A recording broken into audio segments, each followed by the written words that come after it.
2 Samuel 14, Absalom returns to Jerusalem. Joab, son of Zeruiah, knew that the king's heart longed for Absalom. So Joab sent someone to Tekoa and had a wise woman brought from there. He said to her, "Pretend you are in mourning. Dress in mourning clothes and don't use any cosmetic lotions. Act like a woman who has spent many days grieving for the dead. Then go to the king and speak these words to him." And Joab put the words in her mouth.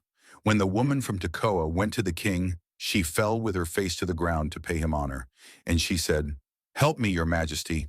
The king asked her, "What is troubling you?" She said, "I am a widow. My husband is dead. I, your servant, had 2 sons. They got into a fight with each other in the field, and no one was there to separate them. One struck the other and killed him. Now the whole clan has risen up against your servant.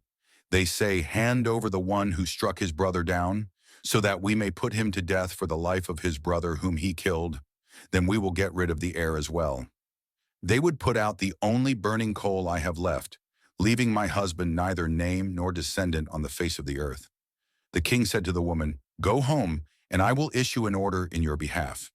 But the woman from Tekoa said to him, "Let my lord the king pardon me and my family, and let the king and his throne be without guilt." The king replied, "If anyone says anything to you, bring them to me, and they will not bother you again."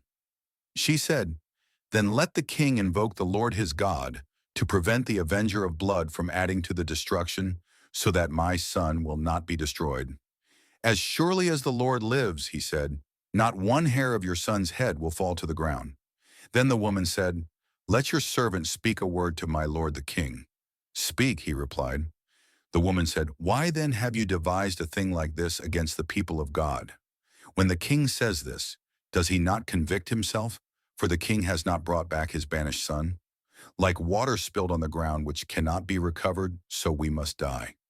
But that is not what God desires. Rather, he devises ways so that a banished person does not remain banished from him. And now I have come to say this to my lord the king, because the people have made me afraid. Your servant thought, I will speak to the king.